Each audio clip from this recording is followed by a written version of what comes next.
Hello दोस्तों, मेरी आज की कहानी का शीर्षक है अनपढ़।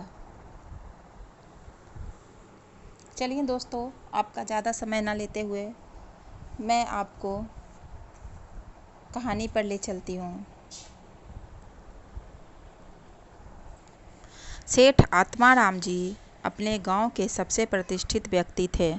भगवान की कृपा से उनके घर में स्वयं लक्ष्मी का वास था। पत्नी का देहांत काफ़ी समय पहले ही हो चुका था। परिवार के नाम पर सेठ जी और उनका इकलौता बेटा सूरज ही थे। सेठ जी अपने बेटे सूरज की हर इच्छा पूरी करते, चाहे वह सही हो या गलत। सूरज अपने पिता की इसी बात से बेहद ही जिद्दी बन गया था। उसे लगता था कि वह जो चाहेगा उसके पिता ज़रूर पूरा करेंगे, और होता भी ऐसा ही था। सूरज पढ़ना बिल्कुल भी नहीं चाहता था, सो सेठ जी भी उसे जरा नहीं डांटते, नहीं समझाते। उन्हें लगता इतनी दौलत है, अगर सूरज नहीं पढ़ेगा तो क्या होगा।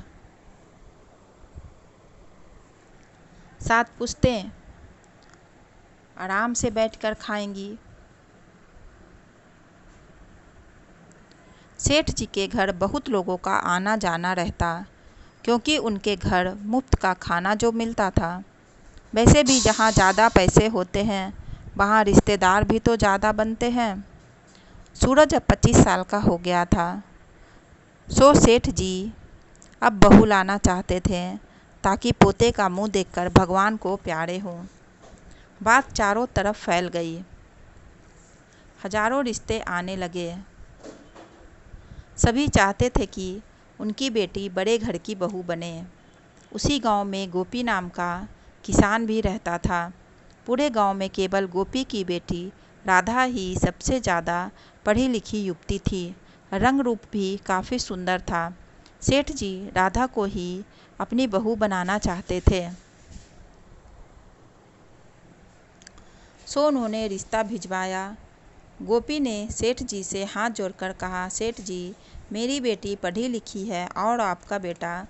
इतना सुनते ही सेठ जी भड़क उठे। मैं तुम्हारा दाना पानी इस गांव से उठा दूंगा। तुमने मेरा अपमान किया। तभी राधा वहाँ आ गई और सेठ जी से कहने लगी, सेठ जी, मैं आपके बेटे सूरज से ब्याह करूंगी, परंतु आप मेरे पिता की हैसियत तो जानते ही हैं। मैं आपके पैसों से नहीं, आपके बेटे से ब्याह करूंगी। आपका बेटा कितना कमाता है? कितने खेत खरीदे हैं उसने? यह सुन सेठ जी तमतमा गए। इस गांव के आधे से ज़्यादा खेत मेरे बेटे सूरज के हैं। नहीं सेठ जी, आपके बेटे के नहीं, आपके हैं, राधा ने कहा। सेठ जी राधा का इशारा समझ गए। उन्होंने राधा को बहुत समझाया, बेटी, मैं इसीलिए तुम्हारे जैसी समझदार और पढ़ी लिखी बहू चाहता हूँ, ताकि मेरे बेटे का जीवन सुखी हो, क्योंकि वो एकदम निकम्मा है, अनपढ़ है। मुझे माफ़ कर दो बेटी, मैं स्वार्थी हो गया हूँ, परंतु तुम समझो। राधा ने सेठ जी की बातें मानकर सूरज से ब्याह करने की हामी भर दी, परंतु शर्त रखा कि सूरज 1 महीने में 10,000 कमाकर दिखाए।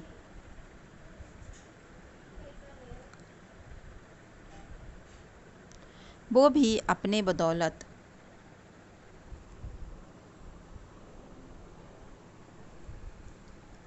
सेठ जी ने सूरज की सारी बातें कहीं और अपनी इज्जत की दुहाई दी। पिता के मान सम्मान के खातिर सूरज एक अच्छा इंसान बनकर दिन रात मेहनत करके 10,000 रुपये कमाता है। फिर राधा तथा सूरज का ब्याह कर सेठ जी निश्चिंत होकर स्वर्ग को प्रस्थान करते हैं, और राधा अपनी समझदारी से सूरज को एक नेक और अच्छा इंसान बनाती है और उसे शिक्षा का महत्व भी सिखाती है। दोस्तों, ऐसा नहीं है कि शिक्षा ग्रहण करने की कोई उम्र होती है। आप जिस उम्र में चाहें शिक्षा ग्रहण कर सकते हैं, वह तो हमारी सोच और मानसिकता पर निर्भर करती है। मेरी कहानी आपको कैसी लगी प्लीज़ कमेंट में लिखकर ज़रूर बताएं और मेरे चैनल को लाइक और सब्सक्राइब ज़रूर करें। धन्यवाद दोस्तों।